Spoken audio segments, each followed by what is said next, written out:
नमस्ते। आज हम बात करने वाले हैं हाइड्रोस्टैटिक टेस्टिंग के बारे में। सुनने में शायद ये थोड़ा टेक्निकल लगे, पर ये एक ऐसा प्रोसेस है जो रेगुलेटेड इंडस्ट्रीज में करोड़ों के प्रोजेक्ट्स का भविष्य तय कर सकता है। मतलब ये बना भी सकता है और बिगाड़ भी। तो चलिए शुरू करते हैं। तो जरा सोचिए, करोड़ों का इन्वेस्टमेंट, महीनों की जी तोड़ मेहनत और एक बिल्कुल नई चमचमाती फैसिलिटी बस शुरू होने ही वाली है। पर एक छोटी सी चीज, सिर्फ एक चीज, सब कुछ रोक सकती है। क्या हो सकती है वो? जवाब है एक फेल हुआ प्रेशर टेस्ट। हाँ, बिल्कुल सही सुना। एक छोटा सा हाइड्रो टेस्ट अगर फेल हो जाए तो वो एक साइलेंट किलर की तरह काम करता है जो पूरे के पूरे प्रोजेक्ट को रोक सकता है। तो ये समझना बहुत जरूरी है कि ये कोई मामूली चेकअप नहीं है। ये असल में सिस्टम की मजबूती का सबूत है। और ये सबूत कौन मांगता है? एफडी और एएसएमई जैसी बड़ी बड़ी रेगुलेटरी बॉडीज। उनके लिए ये टेस्ट पास करना बहुत जरूरी है। देखिए, इस टेस्ट का काम सिर्फ ये पता लगाना नहीं है कि कहीं कोई लीक तो नहीं है। इसका असली मकसद ये साबित करना है कि पूरा सिस्टम, उसकी बनावट, प्रेशर झेलने के लिए मजबूत और सेफ है या नहीं। और सच कहूं तो यही सबसे जरूरी बात है।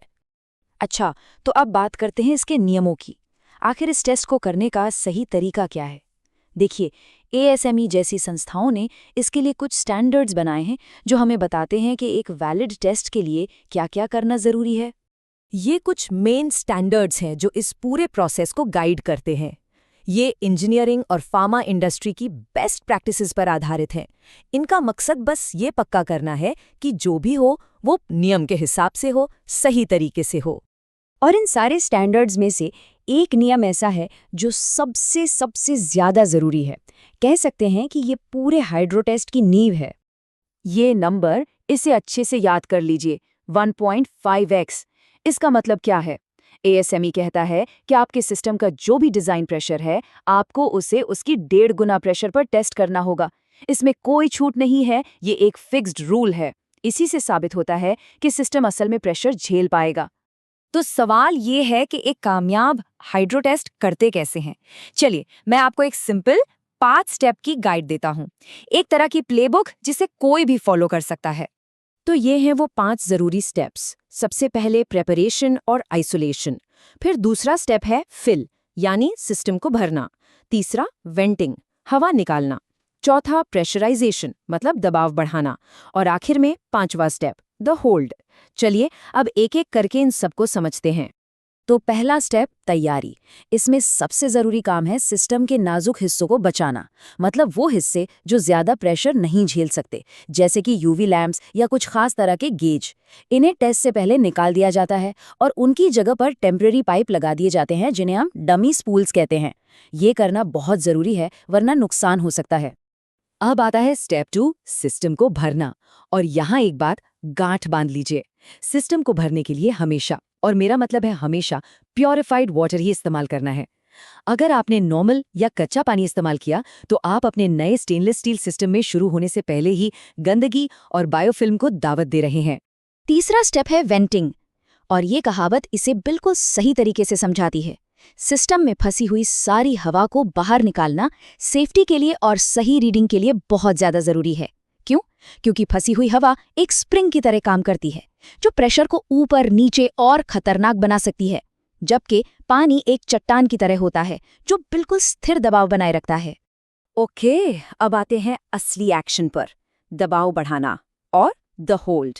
सिस्टम में धीरे धीरे प्रेशर बढ़ाया जाता है जब तक हम उस 1.5x वाले मार्क तक नहीं पहुंच जाते।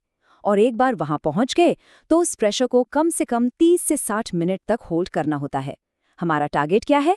0 ड्रॉप, मतलब प्रेशर में जरा सी भी गिरावट नहीं आनी चाहिए। और ये सब एक कैलिब्रेटेड डिजिटल डेटा लॉगर पर रिकॉर्ड होता है। ठीक है, टेस्ट तो हो गया। अब बारी आती है रिजल्ट्स को समझने की। और यहीं पर अक्सर लोग सबसे ज्यादा कंफ्यूज होते हैं। तो ये वो सवाल है जो हर इंजीनियर के दिमाग में आता है जब वो देखता है कि प्रेशर गेज नीचे जा रहा है। ये जो प्रेशर ड्रॉप हुआ है, क्या वो सच में कोई लीक है या फिर कुछ और ही चक्कर है? आइए इन दोनों के बीच का फर्क समझते हैं।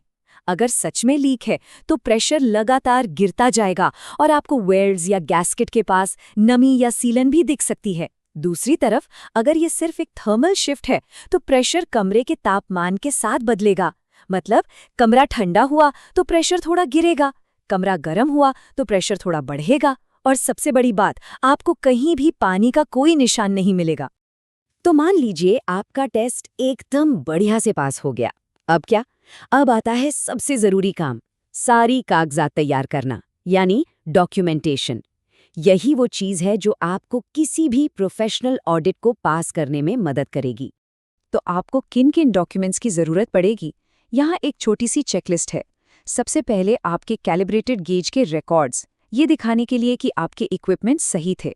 दूसरा, टेस्ट में कौन सा पानी इस्तेमाल हुआ, उसकी क्वालिटी की डिटेल्स।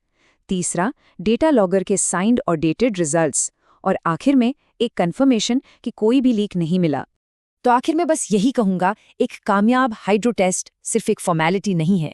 ये इस बात का सबूत है कि आपकी पूरी फैसिलिटी सच में काम करने के लिए तैयार है, यानी फिट फॉर पर्पस है। ये आपके सिस्टम की मैकेनिकल मजबूती की रीढ़ की हड्डी है।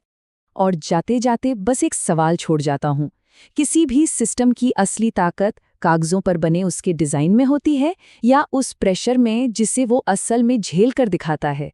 इस पर सोचिएगा जरूर।